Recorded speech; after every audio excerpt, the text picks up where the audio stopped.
ando dando vuelta a esto.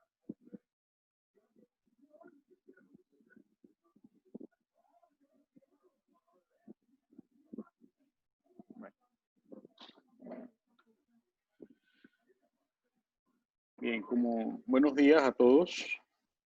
Espero que estén bien en esta temporada. Esta semana es una de las más críticas en cuanto a la contingencia que se está viviendo actualmente.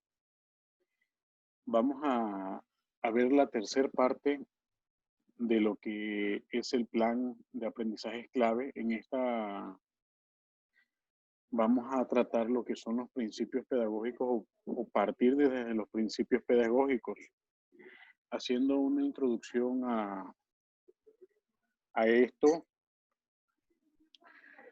¿Qué tan importantes son los principios pedagógicos?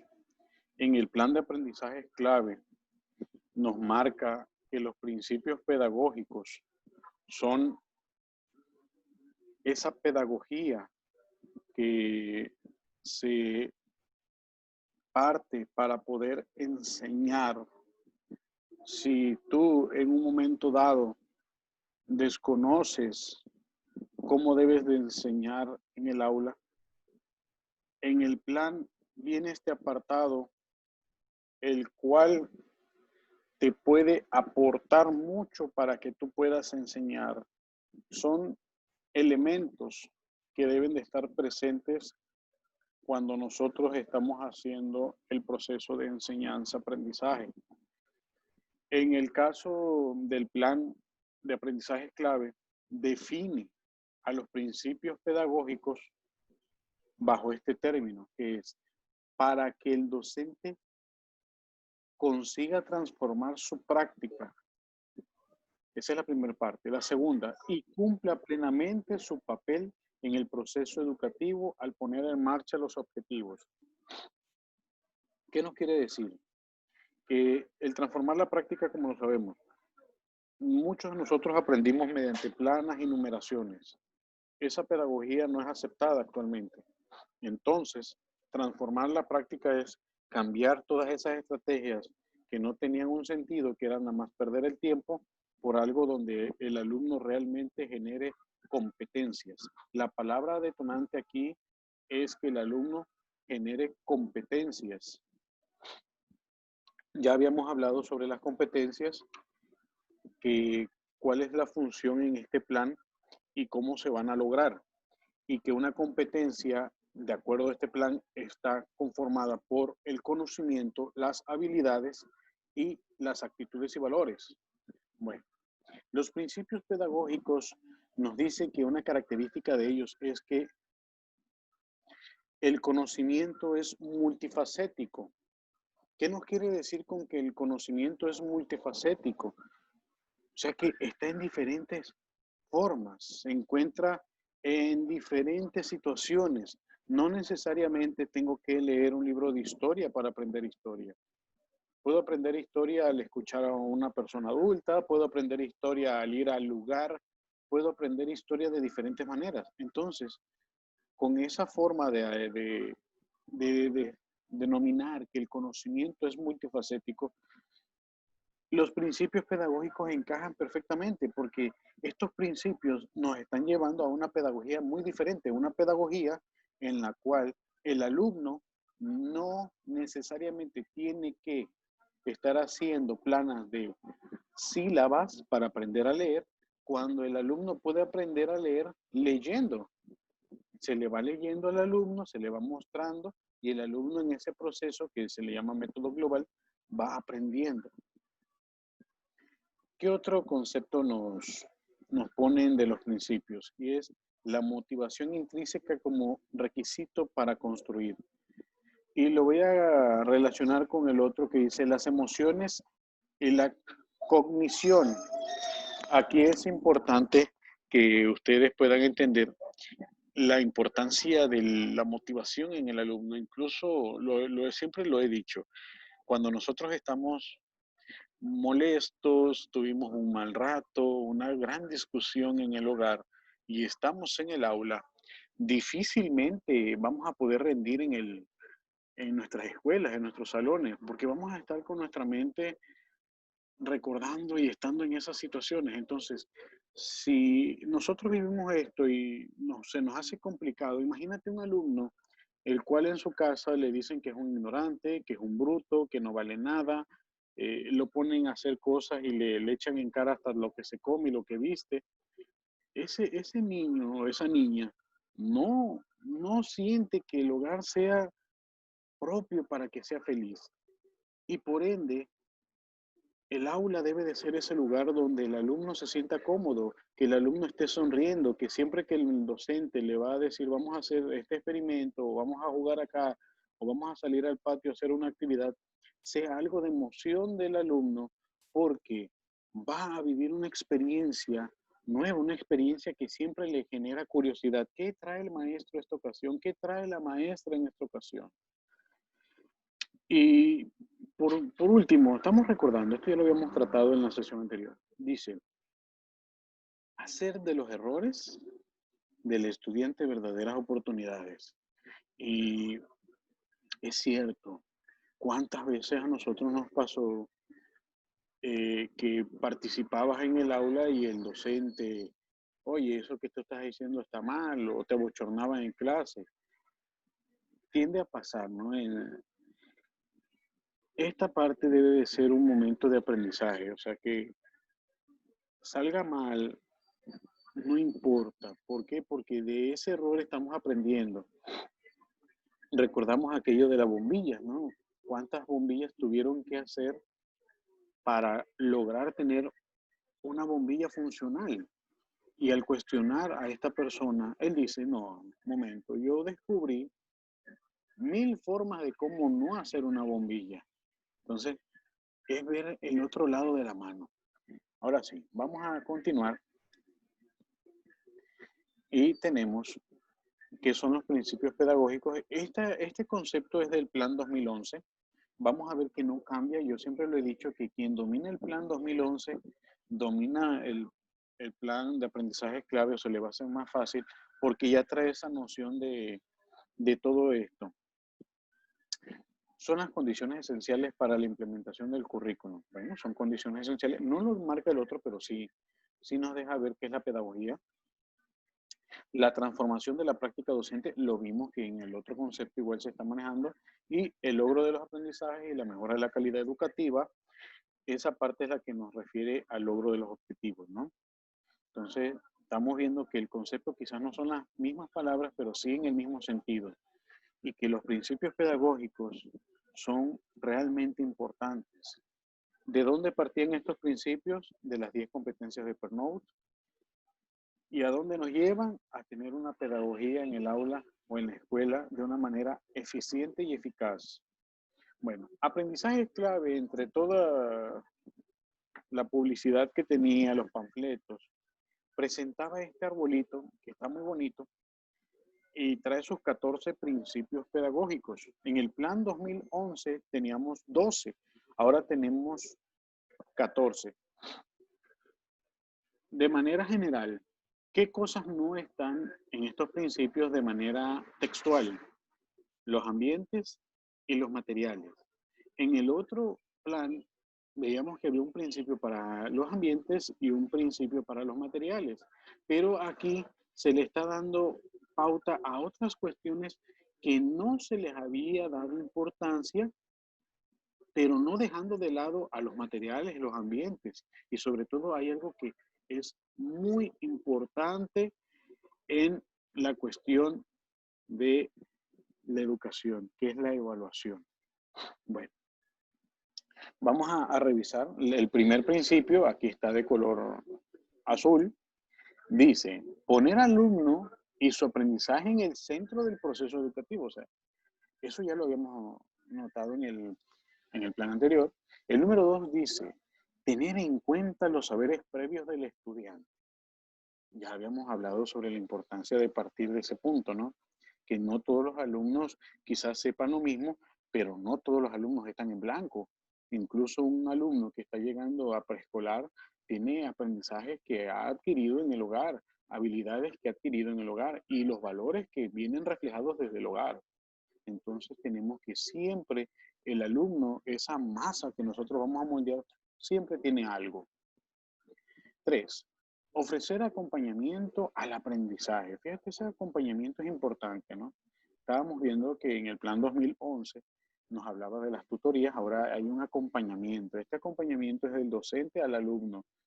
Y me gusta esta parte, yo diría o relacionaría este principio con el principio 8 que es de la evaluación, porque ese acompañamiento para que tú lo puedas brindar, vamos a llamarlo retroalimentación.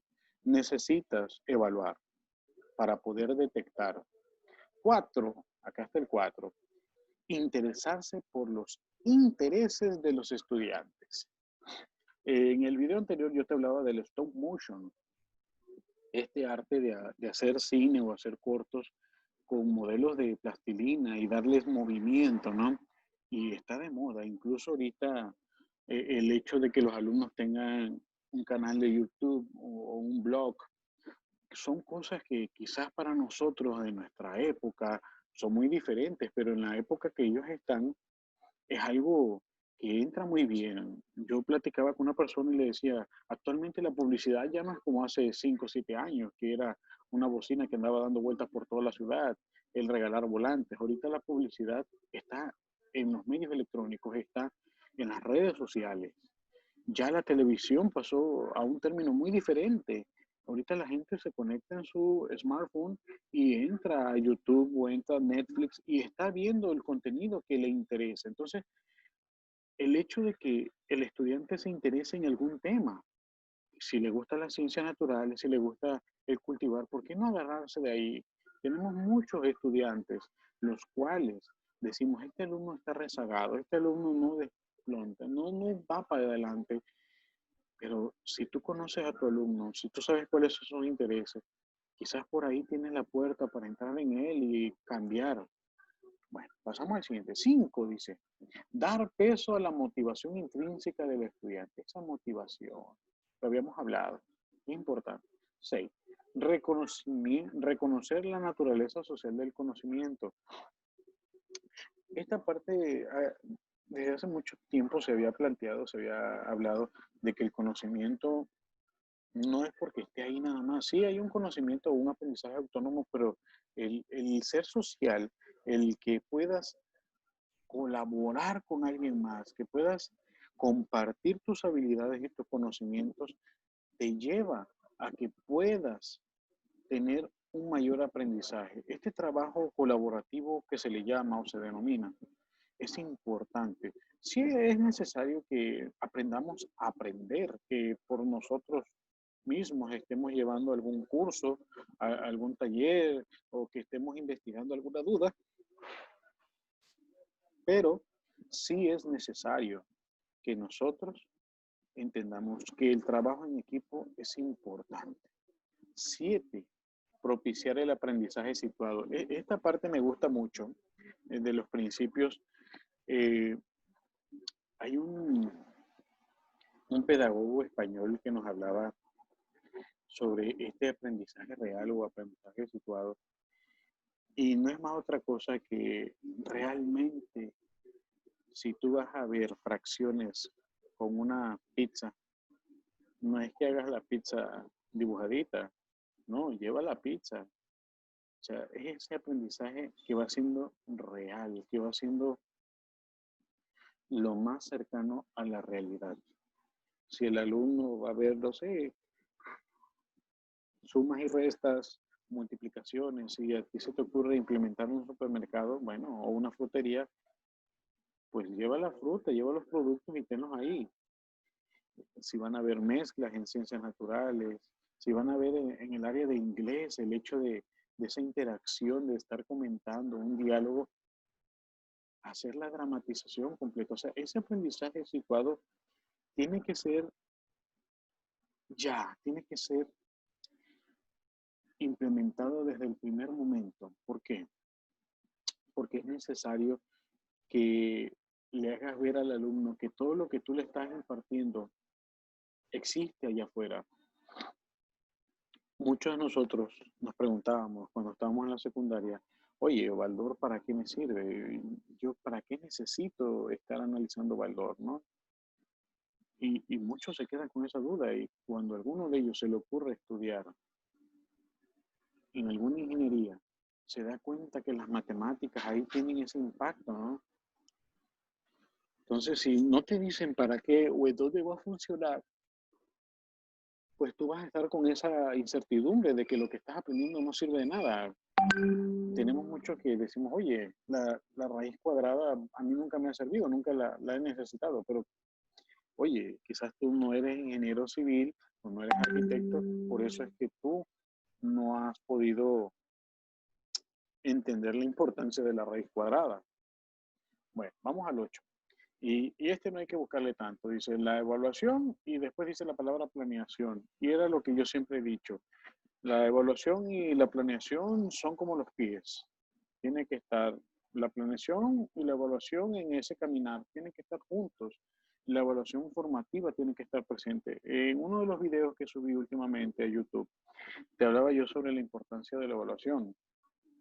La evaluación partiendo desde el acuerdo evolutivo, te están dando una concepción de una evaluación formativa, ni siquiera estamos hablando de la sumativa ni de la diagnóstica. Te dice que realmente es una evaluación formativa. La mayoría de los pedagogos a nivel mundial coincide que la evaluación tiene que ser formativa completamente, no necesariamente algo sumativo. La sumativa podríamos decir que es el transformar esos puntajes para poder encasillar o tener un estudio, un análisis, una gráfica, pero de ahí en fuera, la planeación que nosotros debemos de estar implementando es formativa. 9, modelar el aprendizaje. Fíjate que esta parte está bonita, o sea, ir moldeando ese aprendizaje, cómo debe ir siendo, cómo lo debes de ir presentando. 10, conocer el valor del aprendizaje informal.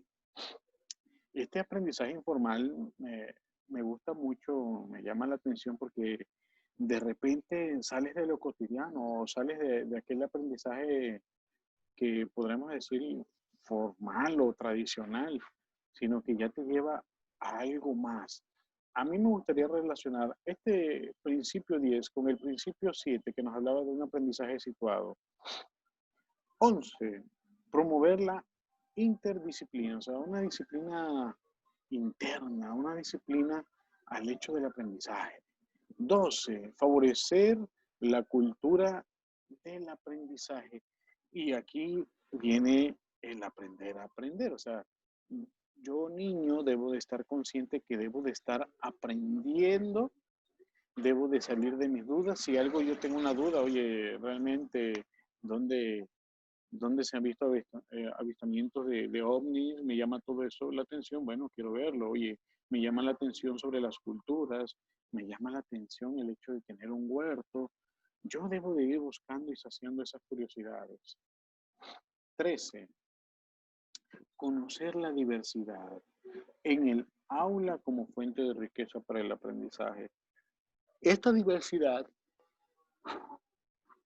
como lo hemos hablado bastantes veces, y los temas son tan profundos y a veces los resumimos en una frase, ¿no? Diversidad. Diversidad en cuanto a cultura, diversidad en cuanto a capacidades, diversidad en cuanto a situaciones de lengua. Son espacios para aprender. Es bonito, actualmente la globalización nos permite el hecho de conocer otros lugares, pero a veces tenemos las puertas dentro de nuestras aulas y no nos permitimos el aprender. Aquí me viene a la mente un alumno que yo tuve, Carlillos. Carlos era un niño que presentaba lo que es Asperger. Yo no había trabajado con un alumno con Asperger, lo había estudiado, pero no había trabajado con él. Y el lograr que el alumno rompiera esas barreras, que el alumno fuera interactuando más, es un logro para mí, es algo que me dio mucha satisfacción. Entonces, de repente, como que tienes alumnos con diferentes condiciones o de diferentes lugares y prefieres evitarlos o prefieres ignorar esas condiciones dentro de tu aula y no permites que los demás crezcan. 14. Entender la disciplina como apoyo al aprendizaje. Tiene que haber una disciplina. pero no una disciplina de rigor, una disciplina de golpes, no.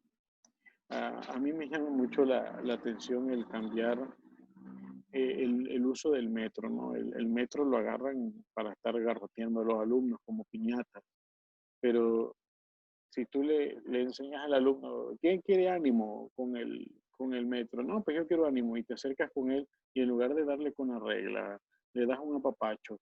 Él entiende que la regla tú la vas a usar para trazar, la vas a usar para medir. Permítame un minuto.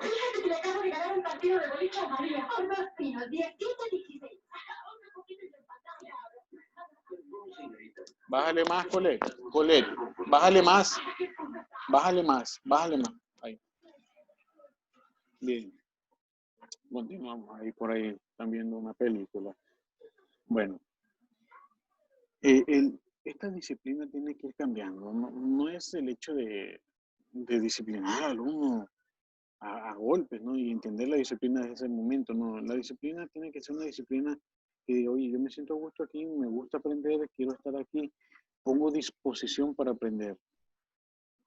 Son dos conceptos muy diferentes, ¿no? O sea, el hecho de la disciplina que se puede entender como garrotazos y la otra disciplina que es el hecho de cuando uno entiende que para poder aprender necesitas tener esa disciplina. Aquí haciendo un comercial. El, el aprendizaje de, por ejemplo, yo estoy llevando una maestría online.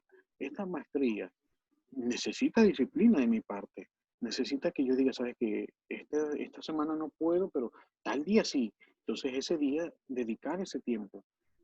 Esta es la concepción que tenemos de esa disciplina. Bueno, ahora vamos a ver. A ver, tenemos un mensaje aquí. No escucho nada. A ver, ahí se escucha ya. A ver.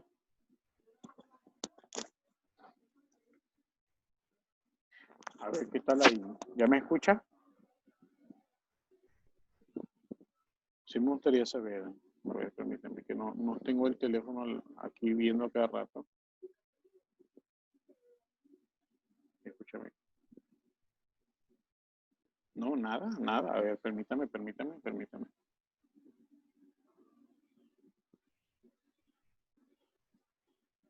A ver, ahí ya me escucha.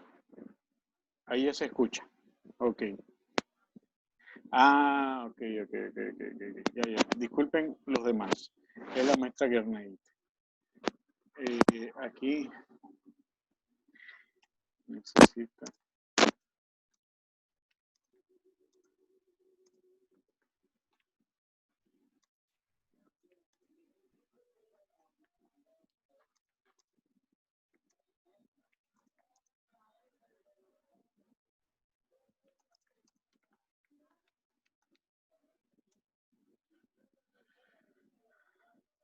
Bueno, esperemos que la maestra lo componga. Vamos a seguir nosotros. Ahora vamos a ver cada uno de estos principios para poder ir analizando realmente de qué es lo que trata cada uno. Vamos a empezar con el primero. Poner al estudiante y su aprendizaje en el centro del proceso educativo. Bueno, aquí lo que debemos entender es que el estudiante es importante, pero si es tan importante, significa que nosotros debemos de hacer la planeación para poderle enseñar al estudiante. No hacer una planeación de actividades o de acciones para impactar a alguien más, para cumplir como un requisito administrativo, no, sino entender que nuestros estudiantes son distintos. Esta parte ya la habíamos hablado anteriormente cuando analizamos el hecho de conocer el estudiante. Por eso es importante que tú entiendas que todos los estudiantes son diferentes y porque son diferentes necesitan, es necesario que tú ajustes tus recursos, tu pedagogía, tu estrategia para que las actividades también le beneficien a él.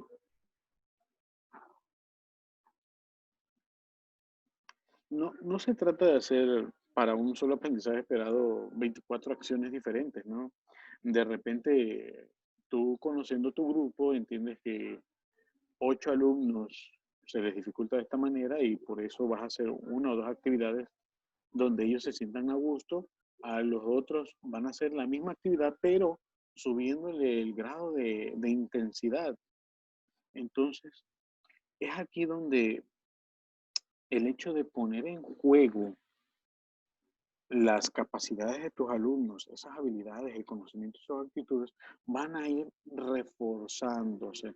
Por eso los principios pedagógicos como tal no es que vas a poner, el principio uno, voy a usar el principio 8, 9 y 12. No, no, no, no. O sea, todos van como engranes, todos tienen que estar funcionando en el mismo momento. El hecho de que tu estudiante sea importante para ti significa que a su vez a él le vas a proveer de todas esas condiciones. A él no lo puedes aislar del grupo para poderle enseñar. Él tiene que interactuar con sus compañeros y desde ese momento está aplicándose un principio pedagógico. El hecho es que tú, en cuanto a tu estrategia, puedas contemplar que tu alumno es diferente y que por eso necesita que tú entiendas cómo él es para poderle enseñar. Vamos a pasar al siguiente principio. Tener en cuenta los saberes previos del estudiante. Bueno, como ya se había dicho o se había tratado, todos nuestros alumnos traen algo. Un aprendizaje. No necesariamente el, el, el alumno va a estar en ceros. Tu alumno desde el momento que viene de un preescolar a la primaria trae conocimientos. Desde el momento que va de la primaria a la secundaria, lleva ese conocimiento, lleva ciertas habilidades. Entonces, la labor tuya como docente es buscar la manera de hacer un enlace. Aquí maneja la palabra conectar o enlace de esos conocimientos que ya tiene tu alumno, que serían sus saberes previos, a los nuevos conocimientos que tú le quieres enseñar. Obviamente no son conocimientos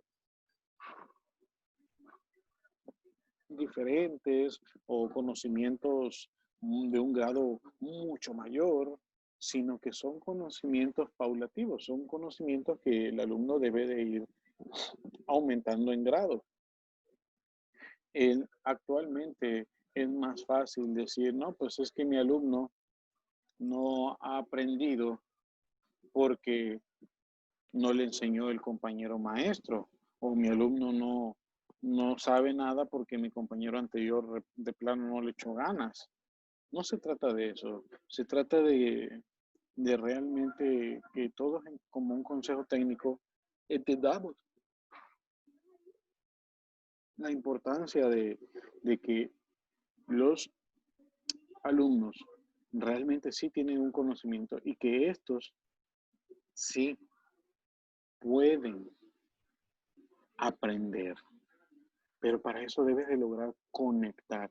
Aquí esta parte se agarra mucho del diagnóstico y vamos a ser claros en esto, ¿no? La evaluación diagnóstica no la entiendas como que es la que voy a hacer en el mes de agosto y me acuerdo hasta el año que viene de la evaluación diagnóstica en agosto. No lo entiendas por ahí. Ciertamente tú partes de una evaluación que llamaremos diagnóstica porque es la primera que vas a hacer, pero de ahí, de esa evaluación diagnóstica, a los resultados que tú tengas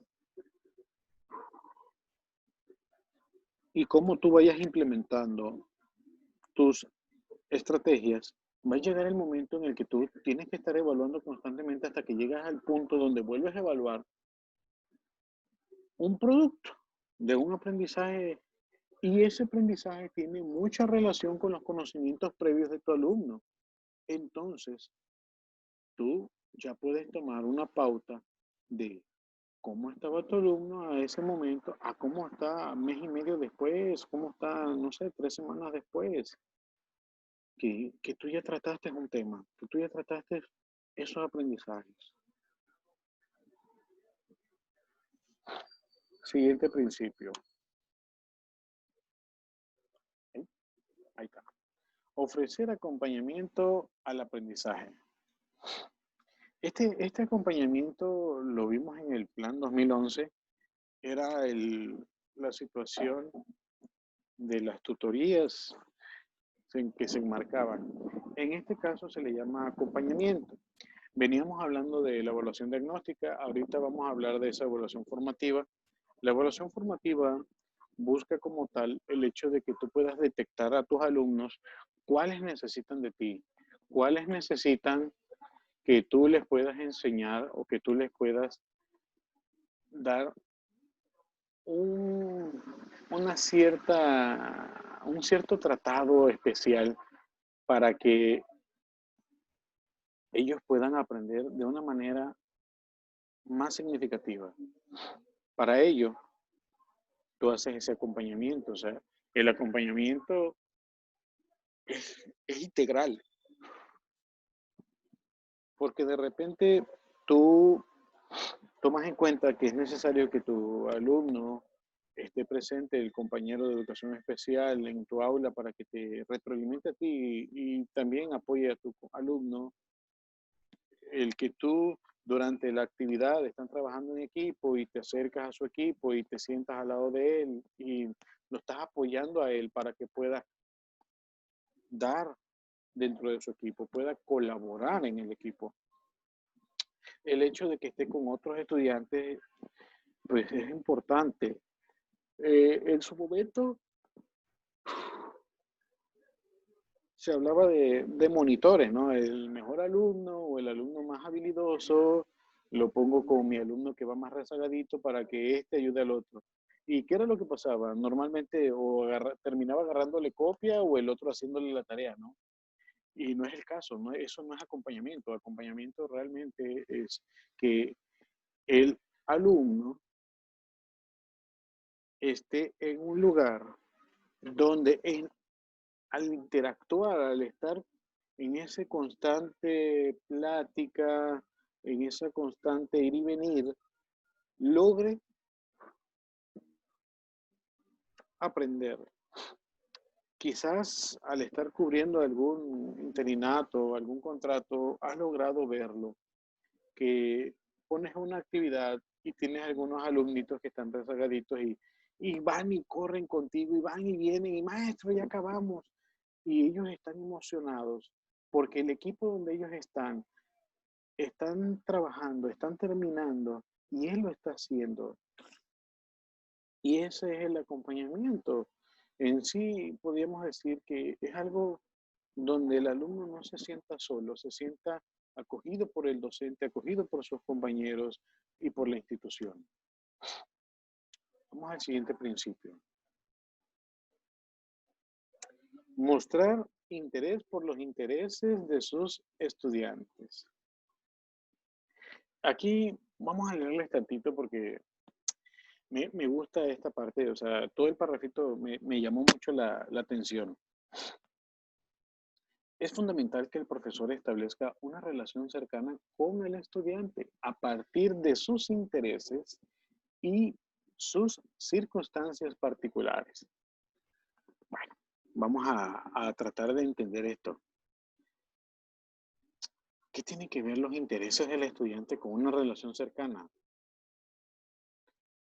Bueno, como yo te decía, de repente el alumno que está rezagado o el alumno que está triste, que es muy callado, cohibido, no se abre, no te expresa, no permite que tú puedas trabajar en él y tú empiezas a frustrarte porque dices, oye, ya hice mil maneras y no hay manera que yo logre, sí, pero es que tú nomás piensas las estrategias en tu casa y dices, voy a implementar esto, voy a implementar esto otro, pero no pones en práctica algo que es importante y que no estás tomando en cuenta, y son los intereses de tu alumno. De repente a tu alumno que es muy calladito, muy retraído, que no platica, le gustan los dinosaurios. Y ahí está la ventana. quizás en la biblioteca de la escuela o en tu casa o en el internet puedas encontrar cosas sobre dinosaurios y a partir de ahí empezar a establecer una relación con tu alumno y poderle enseñar. O sea, tantas estrategias que se podrían hacer con dinosaurios. Cuántas cosas que podríamos hacer usando el tema de los dinosaurios. De repente en una fiesta, un cumpleaños, ponen el tema, ¿no? Y dicen, el tema es del Toy Story. Y Toy Story por aquí, Toy Story por allá. Pero, oye, para enseñar, ¿por qué yo no tomar esa idea que tenemos para hacer fiestas, para poder enseñar? Y de eso se trata la cuestión de los intereses. Como te decía yo anteriormente, tenemos los stop motion que a los alumnos de secundaria, en las redes sociales, el generar contenido, les llama la atención. Incluso ahorita los alumnos de quinto, sexto de primaria ya empiezan con lo que es el TikTok a través de su smartphone. Y es una aplicación la cual te permite hacer muchas cosas, lo cual podría permitirte que tú puedas tener ese lazo con tu alumno y a su vez poder ver que tu, ¿cómo decirlo? Que tu alumno vaya aprendiendo. Bueno, otra palabrita que te puedo destacar en esta parte es el hecho de la planeación. La planeación es importante y lo hemos visto incluso eh, en, este, en este plan se menciona, hay todo un apartado completo de la planeación y era algo que no existía anteriormente, era algo que no estaba en práctica o no estaba planteado en ningún plan. Y ahora en sí se considera la planeación como un instrumento necesario. No te presenta una estructura como tal, te habla de proyectos, te habla de secuencias didácticas, pero el hecho de que tú como maestro digas, bueno, para mi grupo que es tan diferente, tan variado, voy a hacer estas actividades, voy a hacer esto otro, te presenta la pedagogía. Por eso es importante que tomemos en cuenta todo esto. Bueno, vamos a pasar al principio número 5, que dice, dar un fuerte peso a la motivación intrínseca del estudiante. Bueno, y aquí nos vamos a situaciones realmente fuertes. ¿Por qué? Porque dice que el docente diseña estrategias, fíjate, que sean relevante el conocimiento, fomenten el aprecio del estudiante por sí mismo y por las relaciones que establecen en el aula con otros. ¿Qué es lo que pasa aquí? En el segundo párrafo nos habla de metacognición y en el primero nos habla de estrategias. Tenemos alumnos, y hablando de lo anterior, ¿no? Alumnos que de repente se sienten muy chiquititos, se sienten como que no encajo en este grupo social y tú debes de lograr eso, lograr que el alumno se sienta cómodo, que el alumno, por así muy pequeño que sea la cantidad de conocimiento, por muy cortas o pocas habilidades que tenga, es importante para un equipo. ¿Por qué? Porque él puede aportar lo que él sabe. No necesariamente tiene que ser un alumno ejemplar para aportarle a un equipo. Todos tienen algo. Y este principio nos lo hace ver que el hecho de que el alumno esté motivado, que el alumno esté bien estable, nos va a favorecer bastante porque vamos a lograr que exista esta metacognición, que exista el desarrollo de conocimientos, el desarrollo de habilidades, de competencias en todo su esplendor. Todos los principios, vas a notar que hay una relación. Este principio se va a relacionar con el hecho de trabajar en equipo, se va a relacionar con el hecho de que el alumno tenga que estar aprendiendo. Pero en cuanto a las asignaturas que marca este plan, habíamos hablado de socioemocional. Y es aquí donde tiene ese sustento. Bueno, este plan, como lo habíamos dicho, le da mucho auge a la cuestión de motivación.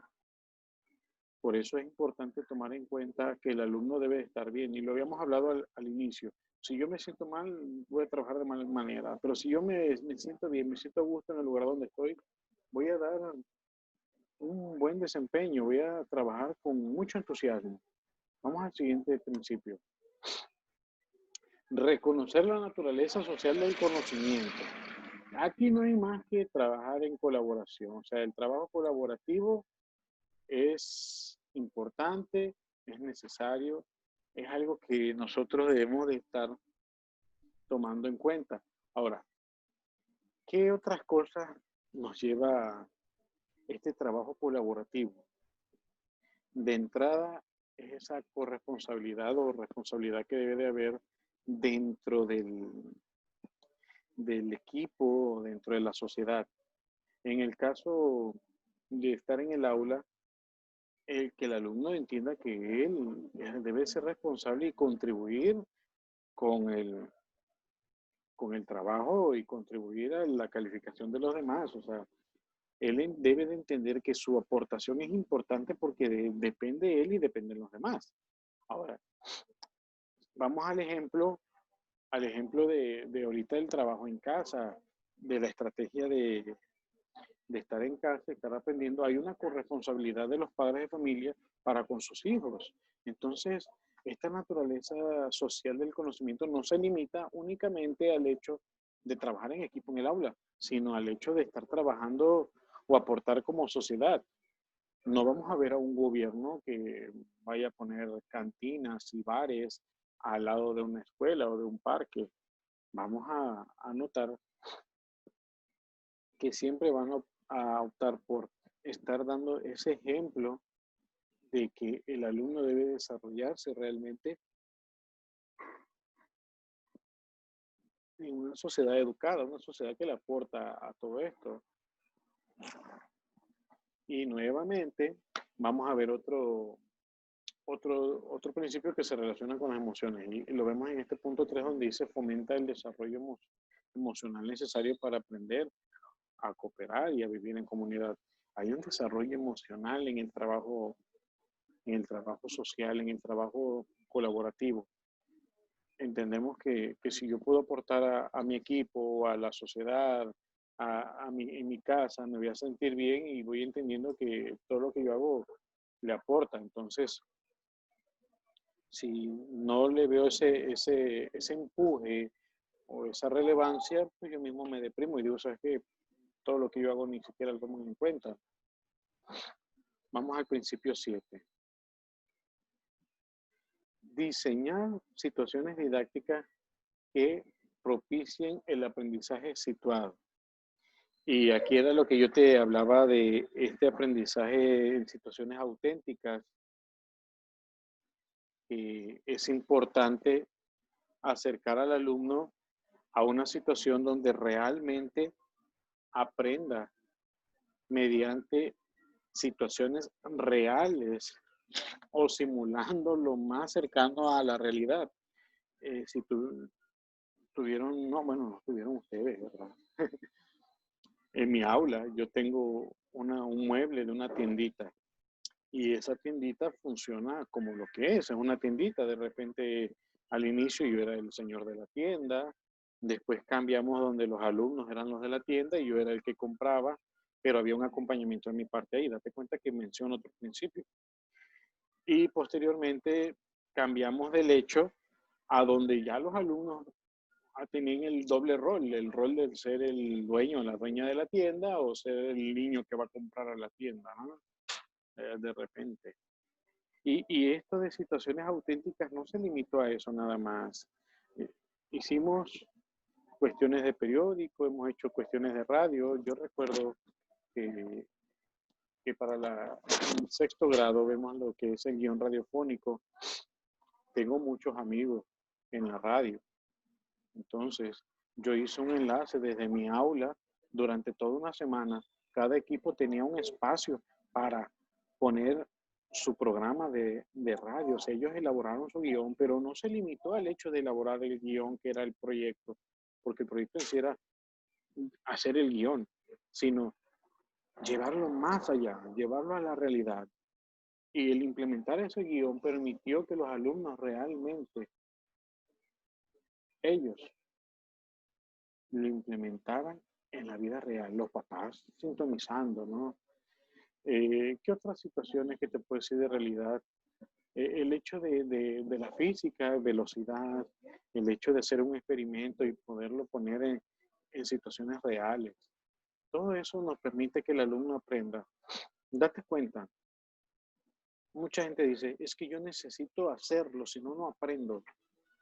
Bueno, quizás el hecho de que tú lo leas te da un conocimiento, pero no se va a comparar al hecho de que tú puedas interactuar en ese momento y que tú puedas trasladar al alumno a ese contexto simulado, real, dramatizado, como le quieras llamar, permite darle mayor valor a lo que tú estás haciendo, mayor valor al conocimiento, a las habilidades, a esos valores que tú vas a poner. ¿Por qué? Porque el alumno va a entender que realmente lo que está aprendiendo sí se aplica en el mundo real, sí tiene mucha importancia. No es algo que voy a aprender y lo voy a botar a la basura o no me va a servir al final de cuentas. Entonces, por eso estamos viendo que esta educación que presenta o esta pedagogía que presenta el plan de aprendizaje clave, realmente era una muy buena pedagogía, una pedagogía bien estudiada, bien sustentada. Si tú buscas eh, sobre el aprendizaje real o situaciones auténticas, vas a encontrar muchos referentes. Como te mencionaba anteriormente, la evaluación formativa sí nos permite detectar, pero si la evaluación formativa tú la apoyas en una planeación donde el aprendizaje es situado, donde el aprendizaje realmente se está poniendo en una simulación auténtica, vas a obtener resultados geniales. A mí siempre me han cuestionado los padres o me han dicho, maestro, es que los niños no llevan muchos apuntes en el cuaderno. Bueno, pero es que no venimos a llenar cuadernos, no venimos a llenar libretas. O sea, venimos a aprender y el aprender no necesariamente yo voy a llenar todo un cuaderno al mes, sino que vamos a hacer diferentes situaciones, diferentes cosas donde el niño va a estar interactuando, donde el niño va a estar, eh, ¿cómo decirlo?, jugando a una situación. Yo recuerdo mucho cuando mi hija jugaba a la cocinita y me preparaba alimentos, ¿no? Y de repente lavaba su juguete de frutas o verduras y después preparaba la comida. Entonces, ahí tenemos que el hecho de estar haciendo algo va preparando al alumno. O los niños de repente tienen sus cochecitos y en su mente crean toda una ciudad, ¿no? En el piso. Y hay un cuadrito en especial donde es el taller mecánico. El niño va a como va conociendo el mundo, a como va entendiendo cómo es su entorno, va implementando mayores cantidades de cosas, va ampliando ese entorno. Por eso, este principio en sí cuando la primera vez lo vi, yo dije, estamos haciendo las cosas bien, va a ser un muy buen plan, nomás con esto. ¿Por qué? Porque en mi caminar yo ya había tenido la oportunidad de estar en diferentes conferencias o hablar sobre este tema y a mí me llama mucho la atención porque esa pedagogía es muy diferente, ¿entiendes? Imagínate que tú aprendas fracciones haciendo un pan, un hot cake. Tú aprendas fracciones haciendo una pizza. No el hecho de cortarla, el hecho de medir las cantidades. Imagínate qué tan potente es este aprendizaje. Bueno, vamos al siguiente. 8. Entender la evaluación como un proceso relacionado con la planeación y el aprendizaje. Bueno, aquí no vamos a hablar más de la evaluación porque realmente, si no te ha caído el 20, que la evaluación que tú debes de entender es la formativa, no has abierto tu mente, no has cambiado tu mentalidad. Mira, la planeación tiene que estar inmersa en tu planeación. La planeación tiene que ser no para buscar un número, sino para poder detectar cuáles de tus alumnos te necesitan y poderlos retroalimentar. Aquí le llamamos acompañamiento. Te vas a valer de instrumentos, te vas a valer de estrategias, te vas a valer de muchas situaciones para que tú puedas detectar. Esta evaluación toma en cuenta la autoevaluación, la coevaluación, la heteroevaluación. O sea, te voy dando los conceptos, ¿no? Incluso si tú quieres saber más de esta evaluación, hay un videíto que yo hice de evaluación y ahí te la expongo como el pollo, todo desmenuzado, ¿me entiendes? Entonces, la evaluación tú la tienes que entender y grabarte que la evaluación tiene que ser formativa. No es el hecho de hacer un examen cada 3 meses, es el hecho de que tú constantemente estés analizando, registrando en algún instrumento, en alguna tabla, que estés observando, que estés cuestionando al alumno para que tú puedas detectar. Te puedes dar cuenta fácilmente quién conoce o quién domina una evaluación formativa, porque cuando viene el consejo técnico escolar, dicen, maestros, necesitamos que ustedes nos puedan decir cuáles sus alumnos requieren en esto, cuáles alumnos requieren en esto otro, cuáles alumnos, y necesitamos saber en cuál asignatura están muy débiles, en español, en matemáticas, o necesitan en la lectura, en la escritura, o en los cálculos, y todo el mundo empieza a estar evaluando, y ahorita esta semana evaluar, y evaluar, y sometes al alumno a muchas evaluaciones, y si tú llevaras una evaluación formativa en el momento, tú dices, esto está fácil, fulanito es aquí. ¿Por qué? Porque aquí estaríamos aplicando otro principio que era conocer al alumno, porque conoces a tu alumno y realmente sabes cuáles son sus necesidades y lo entiendes porque tú lo has estado apoyando, lo has estado eh, brindando ese acercamiento. Bueno, vamos al otro principio. Modelar el aprendizaje. Y mira lo que dice aquí, dice, los maestros son modelos de conducta para sus estudiantes. Y, ¿cómo te lo diré? Sí es cierto. A ver, vamos acá a checar algo como bien. Yo lo he vivido. Quizás como maestro te cueste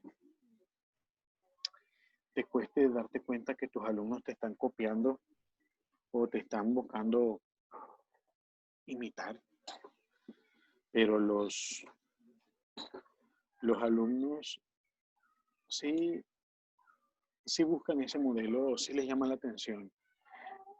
No voy a hablar de mí, voy a hablar de dónde lo vi. Fue con mis hijos.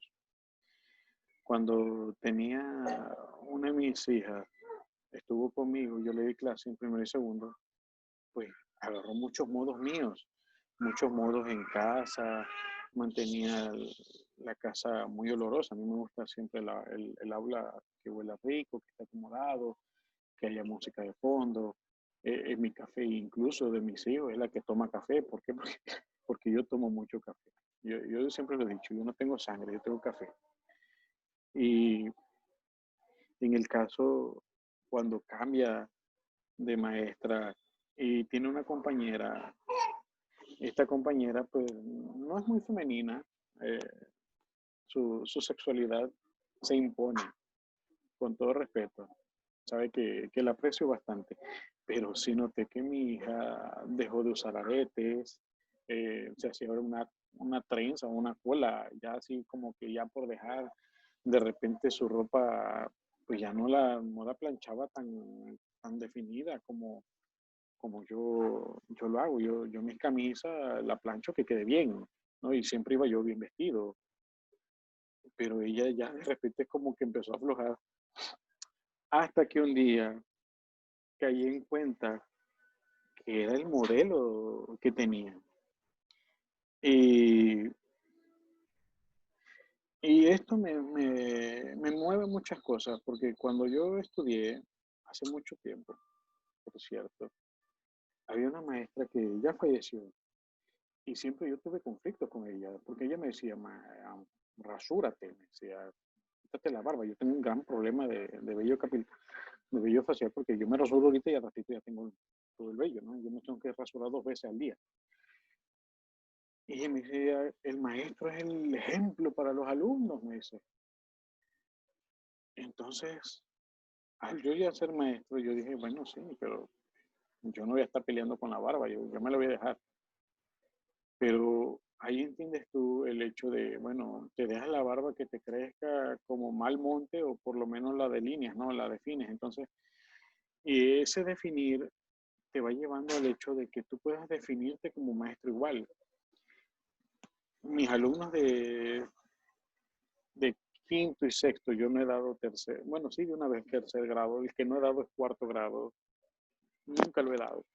He cubierto, o sea, de que de repente no está alguien y pues yo voy y te ayudo, te veo el grupo, pero no he estado, no he sido titular en un cuarto grado, pero conozco el grado. Eh, en quinto y sexto, yo uso guayaberas, pantalones de vestir y mis botas. Y soy muy formal, muy serio. Sí, me gano el corazón de mis alumnos y ellos me ganan a mí. Y es triste verlos partir a la secundaria. Eh, pero el hecho aquí es que no podemos llegar en playerita. O sea, el alumno necesita ver ese modelo. En cambio, con mis niños chiquititos, primero y segundo, aquí la cosa cambia porque ellos vienen de un jardín donde la educadora usa sus zapatitos, también se arreglan, las educadoras, mi respeto. Esas educadoras se arreglan, que parece que van a fiesta todos los días. Pero en esta parte yo busco ir más cómodo para poder jugar, para poder estar más activo. Con los chicos grandes yo no necesito estar brincando, saltando, agachándome, sino porque el aprendizaje va siendo un poquito más educado. Entonces, en esta parte, yo noté que los niños en grado superior se volvían serios, se volvían, les gustaba la música, sobre todo mi música cuando la pongo. Pero estos niños chiquititos, yo les pongo mi música y sí, la escuchan y trabajan, pero de repente me dicen, maestro, es que yo quiero poner mi música, ¿puedes poner mi música? Bueno, y ya tuve que pedir la lista, ¿no? Y ya de repente les pone su música a ellos y ya cantan y están trabajando. Pero te estás dando cuenta que de repente están tomando tus actitudes. Me decía una madre de familia, maestro, usted pone a barrer a los niños aquí en el salón. Le digo, a barrer como tal, no. Y yo dentro de mí pensaba, oye, me está reclamando la señora porque su hijo yo le pido que limpie, pero ¿cómo hacerle ver, no? Cuando la señora me dice, es que en la casa, cuando llega y en lo que se termina la comida y pues ya se cambió, empieza a limpiar la casa. Entonces, estás notando que el reflejo tuyo, el reflejo de tener un salón limpio, de estarles diciendo esto debe ser así.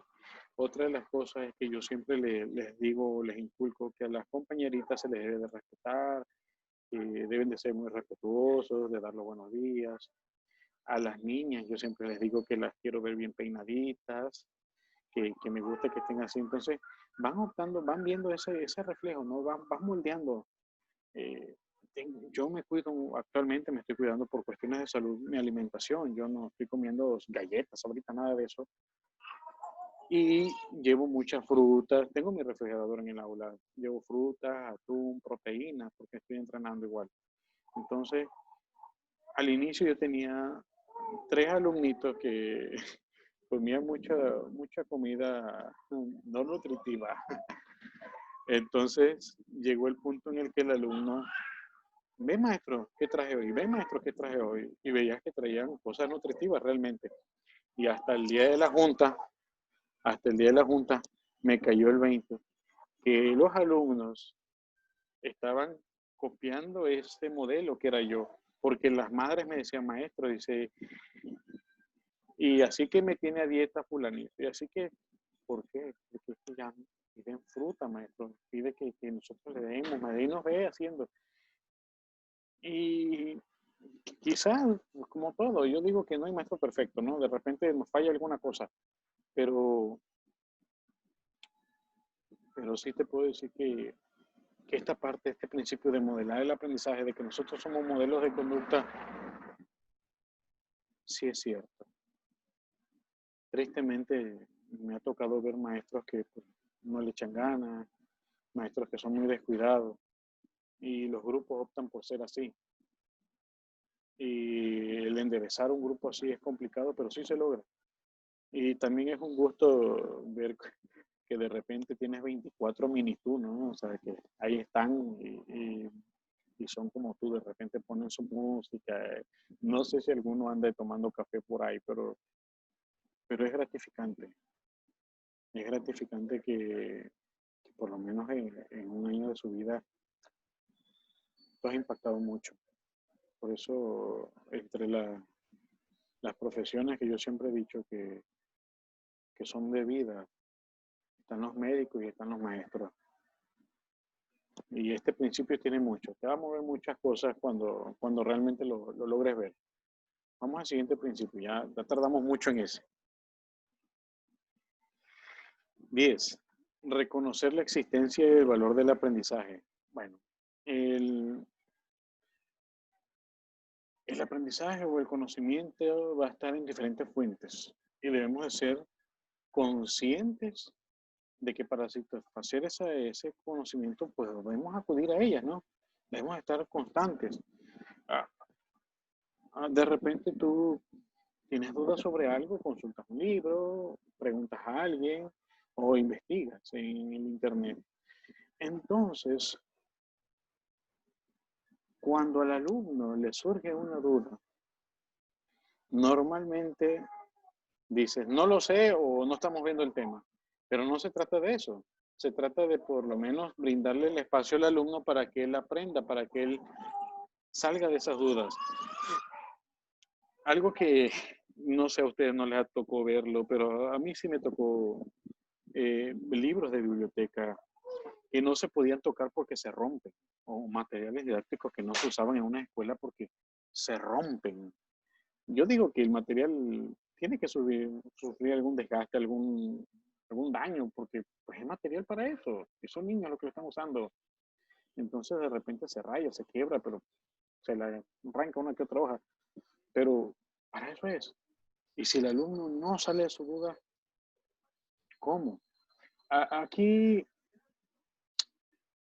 te voy a dar un ejemplo muy sencillo. Tenemos a los niños chiquititos y quieren andar tocando.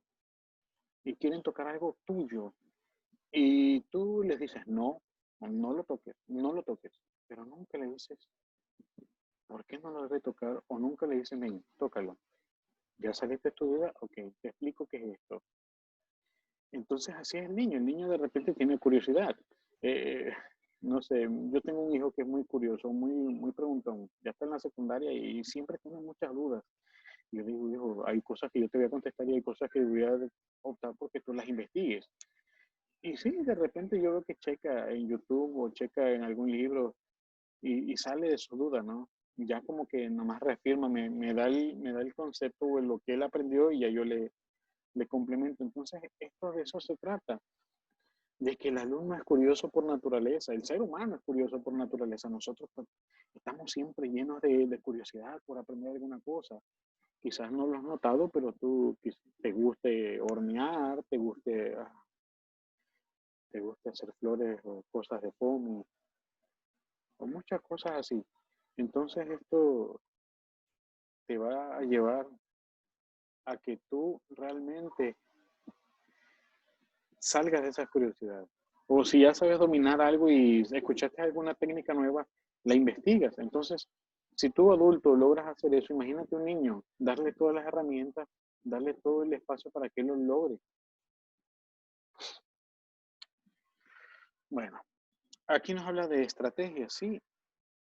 Es importante que consideres la estrategia para ello, consideres ese espacio para que el alumno realmente aprenda de esa forma. Bueno, vamos a continuar. Siguiente principio, 11. Ya estamos terminando casi. Promover la relación interdisciplinaria. Bueno, esta parte vamos a, ¿cómo llamarlo? Transversalidad. No hay otra forma. De repente un tema se relacionaba con otro o podías hacer varias cosas. En secundaria podría ser que dos docentes de áreas muy diferentes colaboren en un solo proyecto.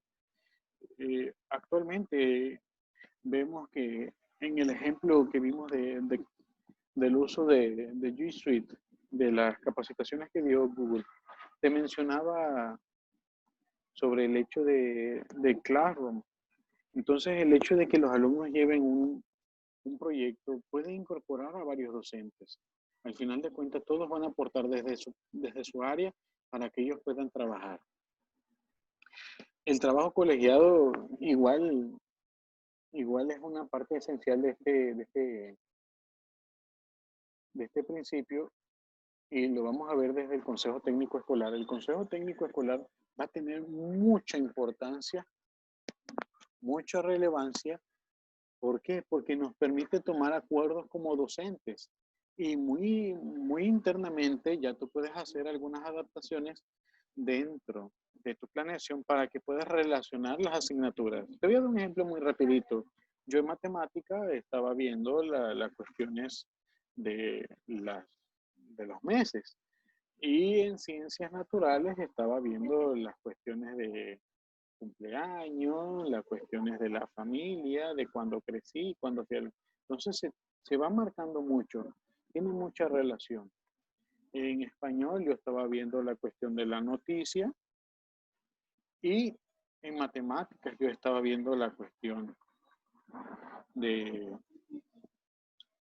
de la hora. Otra situación, cuando yo estuve viendo en ciencias naturales,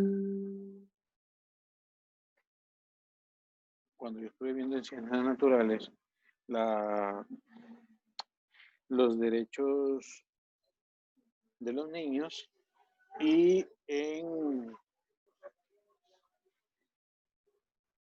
permítame, y en español yo ya estaba viendo las cuestiones de las obligaciones. Entonces, ahí tenemos dos, dos temas o varios ejemplos donde se vio esa transversalidad, ¿no? Bueno, de eso se trata este principio. No es muy complicado, es el hecho de poder trabajar de manera transversal, que tú puedas hacer una dosificación correcta. ¿Dónde se aplica esto en escuelas multigrado? Las escuelas multigrado, yo hice un video de escuela multigrado. Si quieres checar un poquito más, puedes verlo. Las escuelas multigrado no trabajan igual que una escuela regular. Las escuelas multigrado, ahí sí hacen todo esto, hacen una dosificación de contenidos y aplican una transversalidad. Tratan de relacionar los aprendizajes. Imagínate que tuvieras dos grados diferentes, no vas a ver dos temas diferentes el mismo día. Ves el mismo tema para los dos grupos, porque los dos grupos van a ver el mismo tema, simplemente que unos lo van a trabajar con menor complejidad y el otro lo vas a trabajar con mayor complejidad. Principio 12. Ok. Para el principio 12 tenemos la enseñanza favorece los aprendizajes individuales. Bueno, favorecer la cultura del aprendizaje. Aquí no hay más que aprender. Que el alumno realmente se esmere por aprender. Que él sea una personita que busque el estar aprendiendo, el estar buscando las maneras por aprender. Es importante igual que él trabaje en equipo, porque eso le brinda una retroalimentación o le brinda un espacio para que él pueda aprender, para que él pueda llevar a cabo este aprendizaje. Vamos al siguiente. Reconocer la diversidad en el aula como fuente de riqueza para el aprendizaje y la enseñanza. Y aquí me gusta el segundo punto que marcaba este principio, que eran los derechos humanos. Ciertamente, los derechos humanos tienen que ver mucho en la educación. tiene que ver bastante con las prácticas educativas, porque nos habla de la inclusión, pero una inclusión que no nos habla nada más del hecho de que estés dentro de un grupo o dentro de una sociedad, sino que realmente tú incluyas ese contexto o incluyas a estos alumnos en este aprendizaje. Y te estoy manejando dos diversidades muy diferentes, porque de repente tú te puedes encontrar en una sociedad donde tienen ciertas costumbres, ciertas formas, y tú debes de estar fomentándolas y darle ese aprecio, y por el otro lado puedes estar en una escuela donde te cayó algún alumno de nacionalidad o de algún estado muy diferente, con costumbres muy diferentes, con creencias diferentes, algún niño con alguna condición en especial que necesite de ti esos ajustes razonables, o en un momento dado en las cuestiones de habla. La lengua es importante igual y tú tienes que respetar todo eso. Cuando vimos la cuestión de los derechos humanos, te fui enseñando, te fui explicando toda esta situación sobre la importancia de la inclusión y la importancia de la diversidad. Entonces, si tú entiendes eso desde ese marco teórico, el principio está más que claro para ti, porque vas a entender que sí lo debes de pegar. Y ahorita va teniendo más sentido el hecho de los derechos humanos con la educación, porque hay un principio que lo está refiriendo. Y el último de los principios pedagógicos nos habla de superar la visión de la disciplina como un mero cumplimiento de normas. O sea, hay una autorregulación cognitiva y moral. O sea, realmente la escuela permite el que estén conviviendo los alumnos, permite que los alumnos estén interactuando, pero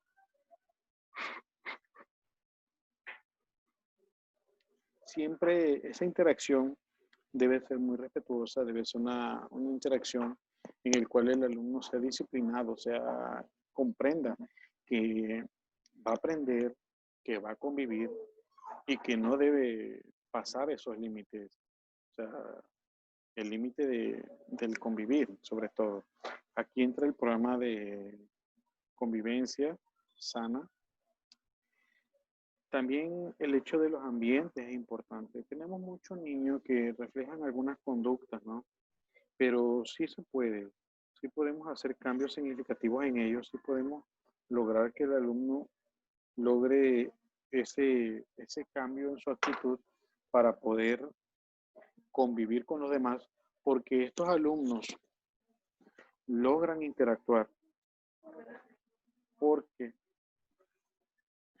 entienden que ellos también encajan en la sociedad. De repente ese estímulo que tienen al comportarse de una manera es porque ellos quieren llamar la atención o buscan, hey, aquí estoy, busco afecto, ¿no?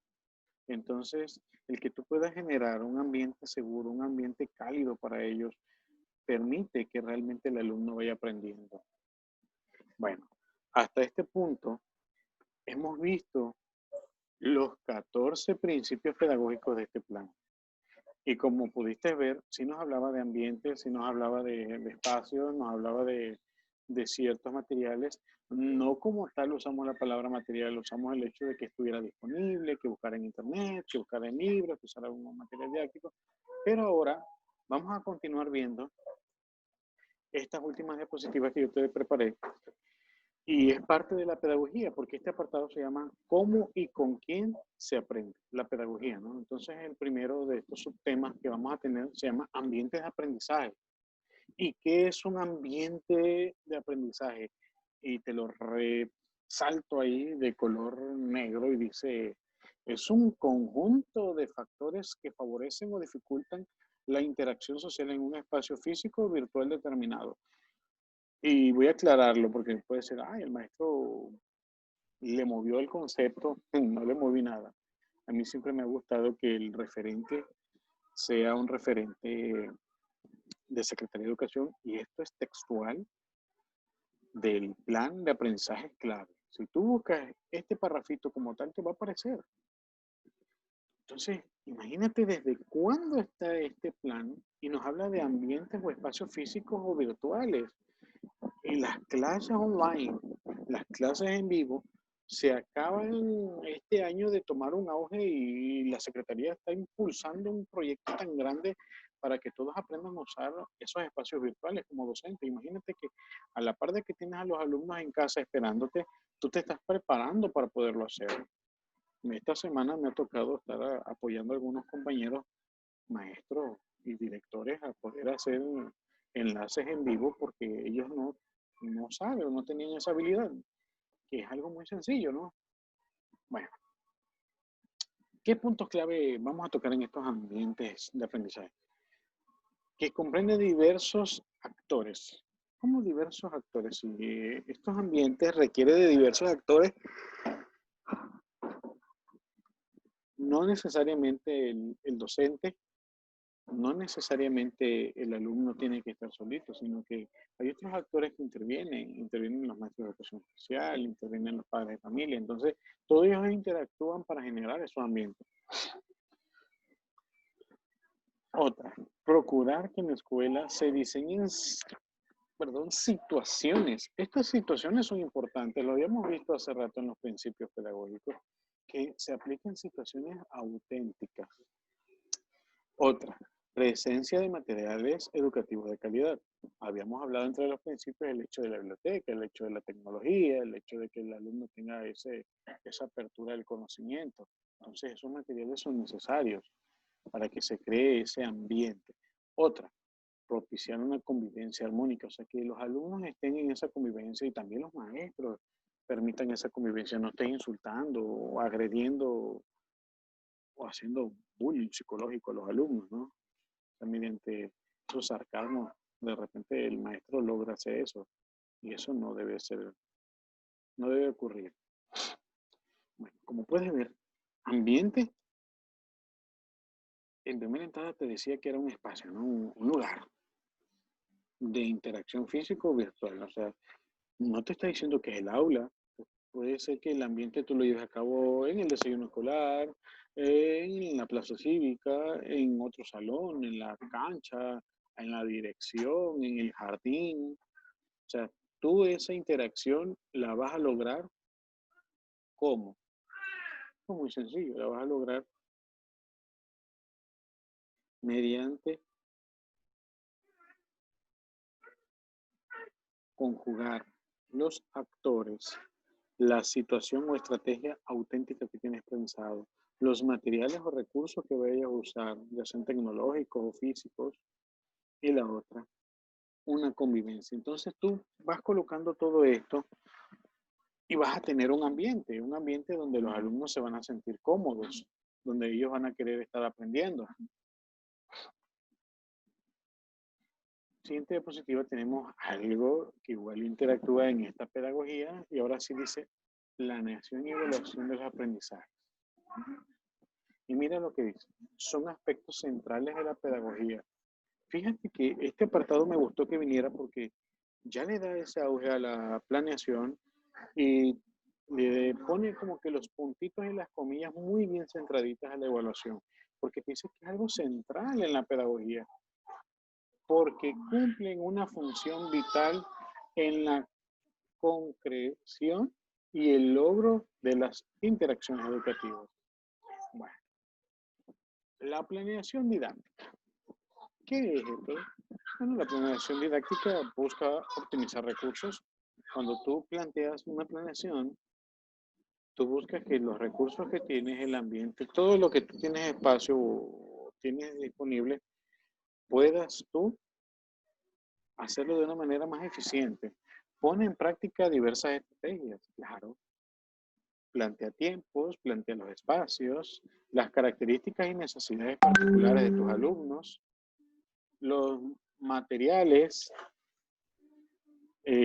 también pone los recursos disponibles. Permítanme un segundito.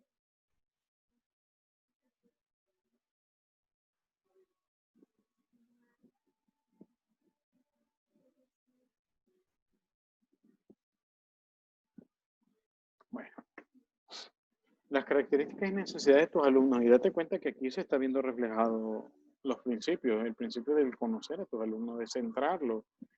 Eh, si tú tienes algún alumno invidente, entonces entre tus materiales vas a contemplar el hecho de usar algún material en braille, algún material físico, algún material audiovisual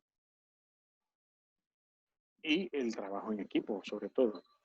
Bueno, recursos disponibles, la experiencia profesional del docente. Esto es importante y me gusta que lo pongan aquí porque es importante darle esa relevancia al docente. El docente sabe, el docente tiene esa experiencia que ha obtenido por años de estar en práctica.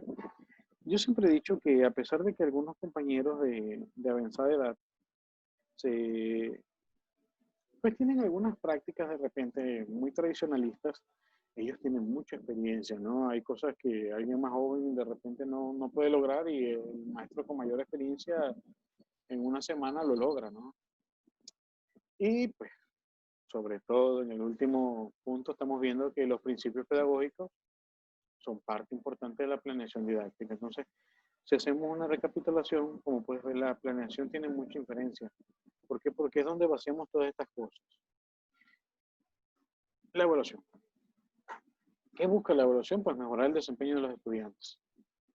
No busca una calificación, date cuenta. La evaluación busca mejorar el desempeño de los estudiantes. Entonces nos está hablando claramente de una evaluación formativa. Identificar sus áreas de oportunidad. No, está más claro, ¿no? O sea, a ti sonará feo, siempre lo he dicho, pero a ti el que te interesa es el alumno que no está aprendiendo, el alumno que tiene dificultades, el alumno que ya va muy avanzado, no te interesa tanto como el otro, ¿no? Porque sabes que el otro tiene muchas más oportunidades de poder aprender. Siguiente, seguimiento de los aprendizajes y la metacognición. O sea, tiene que haber un seguimiento de esos aprendizajes que el alumno va teniendo y de cómo él está aprendiendo.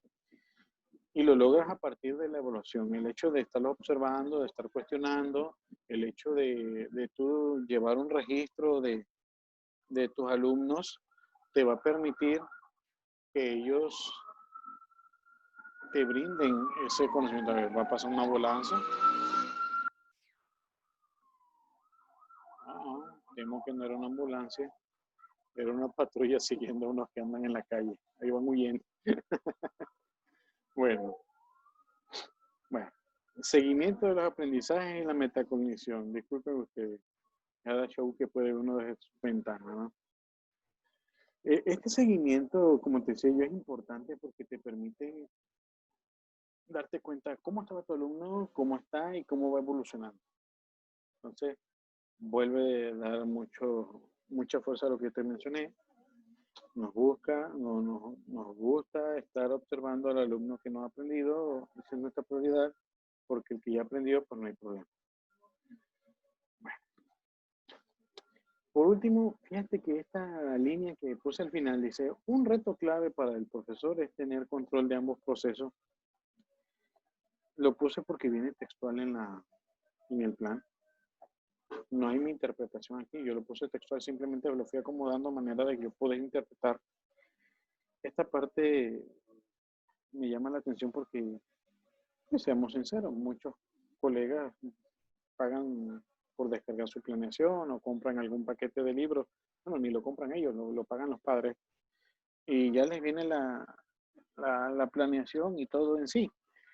Entonces, podemos darnos cuenta que si no puedes hacer una planeación, no tienes la intención de hacerlo, pues mucho menos vas a tener la intención de hacer la parte evaluativa, ¿no? Si te desgastas haciendo una planeación y pensar todas las actividades, imagínate el llevarlas a cabo y el estar evaluando a tus alumnos, el estar observando realmente. Es un trabajo que no te va a dejar estar sentado, es un trabajo que necesariamente tienes que estar parado, estar dando vueltas dentro de tu salón, estar observando, estar preguntando. Es algo que físicamente te va a exigir mucho. Siguiente, la planeación de los aprendizajes. Esta vamos a ver la planeación como tal nada más y nos habla que es una herramienta fundamental en la práctica docente, pues requiere que el profesor establezca metas, que son los aprendizajes esperados, con base a los aprendizajes esperados de los programas de estudio, para lo ha de diseñar actividades y tomar decisiones acerca de cómo evaluar el logro de dicho. Fíjate que a pesar de que te está hablando de la evaluación, de la planeación como tal, no deja de lado la evaluación, sino que te la sigue mencionando. Bueno, ¿qué vas a considerar en esta planeación? Y te lo puse ahí en una imagen. Dice, ¿cómo guiar el aprendizaje esperado? El contexto de la escuela, las necesidades e intereses particulares de tus alumnos. El diseñar la secuencia didáctica o proyecto, o sea, puedes hacer cualquiera de estas cosas. Y la última es apropiación de nuevos conocimientos, habilidades, actitudes y valores, que son las competencias como tal. Entonces, podemos ver que la planeación en sí es guiar ese aprendizaje a través de actividades, considerando los intereses, considerando el contexto, considerando todos los recursos que tengas en ese ambiente, pero que generes qué cosa, competencias en tus alumnos. Otro de, de las cosas que me gustó de este plan es algo que remarca mucho aquí. Durante años yo he escuchado que siempre exigen, ¿no?, que vaya esa secuencia de los aprendizajes, que tú vayas evaluando conforme a lo que está en el plan, conforme a tus fechas. Y un error muy grande que yo he notado es en la Olimpiada del Conocimiento, que siempre te evalúa de cierto tiempo a cierto tiempo y que se supone debiste haber notado esos aprendizajes en ese tiempo. Hago muy diferente a lo que pasó en esta última Olimpiada, donde se supone que fue a partir de lecturas. No estoy muy bien enterado, yo estoy dando primer grado, y la verdad que pues no me calenté el cerebro después de tantas cosas que se decían, ¿no? Pero lo que me gusta es esto que yo te marqué en este cuadrito amarillo. En sí, esta parte que dice que libertad para planear sus clases organizando los contenidos como más le convenga. O sea, te está diciendo, ¿sabes qué? Tú organiza los contenidos, jala desde atrás el que más quieras, trata primero este, después este otro, pero ten la libertad, ten toda esa libertad, maestro, de dar la clase a partir de como tú consideres, como tú lo veas necesario. Bueno, siguiente diapositiva.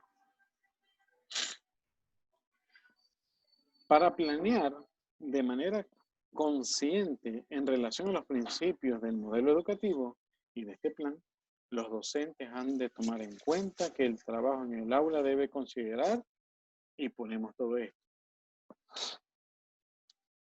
poner al alumno en el centro, generar ambientes de aprendizaje cálidos y seguros. Fíjate, la palabra cálido yo lo usé y aquí viene como tal, ¿no? O sea, textual. Diseñar experiencias para el aprendizaje situado. Y este aprendizaje situado, ¿te acuerdas que yo venía entre los principios de 7, 9, algo así? Y aquí te lo está planteando como algo prioritario. Dar mayor importancia a la calidad que a la cantidad de los aprendizajes. Y va a que ver con lo que decía yo, que no es necesariamente acabar el programa, sino no es que te vas a estancar en un contenido durante mucho tiempo, pero sí darle esa calidad, que el alumno aprenda con calidad. De repente poco es más y mucho tiende a ser menos, porque puedo ver todos los contenidos y ya acabé mi programa, pero ¿cuánto aprendieron tus alumnos? En un grado escolar, un alumno, mi hijo como alumno de una compañera, me sorprendió que le exigiera que tenía que acabar todo un bloque en 15 días, ¿no?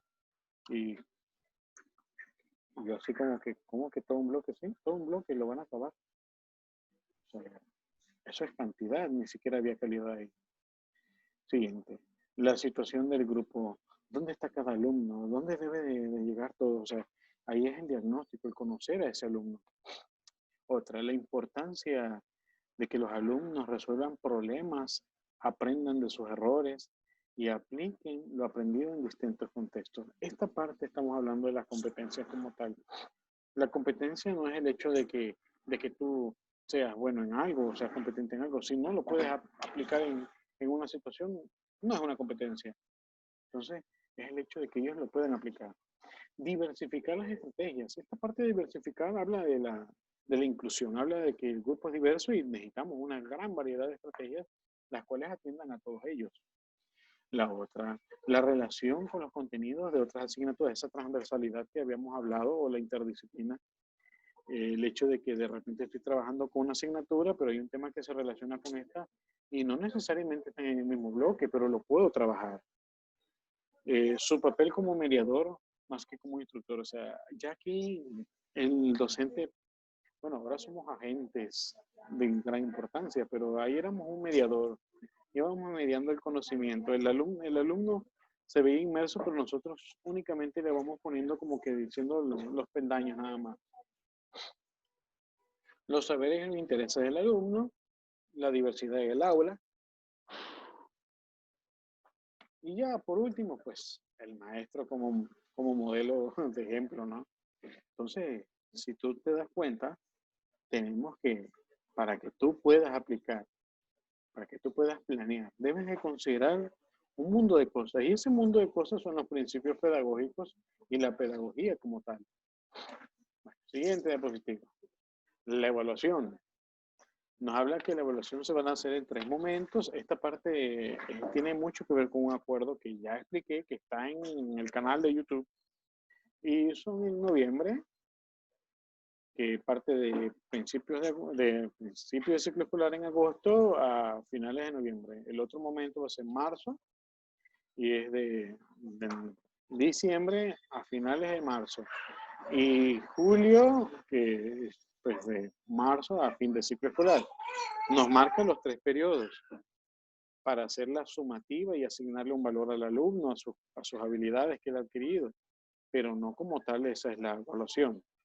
Ahora sí, vamos a ver la evaluación, que esta sí que la tengo aquí. La evaluación de los aprendizajes en la escuela, y lo primero es que promover reflexiones, o sea, la evaluación es promover esa reflexión, esa comprensión, pero no es en el alumno, es tuya, es algo cognitivo tuyo, referente al alumno. Y de ahí tenemos el enfoque, te lo está marcando, este enfoque formativo. Y por último dice la toma de decisiones. La evaluación es la toma de decisiones. El hecho de que tú puedas hacer ese acompañamiento es una toma de decisión. El retroalimentar es la toma de decisión. Y tenemos varias precisiones que yo aquí te estoy poniendo, precisiones que no todo viene en el plan de aprendizaje clave, pero aquí voy a hacer un comercial muy bonito. Aprendizaje clave, como todo libro, va poniendo lo que son citas de dónde viene obteniendo la información. El libro de aprendizaje clave, este plan, no todo es de alguien que lo redactó, sino que son partes de diferentes fuentes. Y la fuente de evaluación es la serie de herramientas de evaluación formativa de Secretaría de Educación. Son varios libros de evaluación, muy buenos sobre todo, del plan 2011, pero lo toma en cuenta mucho el plan de aprendizaje clave porque está muy completo. Y el gran referente de esta evaluación es Lori Shepard, que ya he referido mucho sobre ella anteriormente. Bueno, lo primero, contar con la evaluación durante todo el ciclo escolar. O sea, no es cada 3 meses, sino durante todo el ciclo.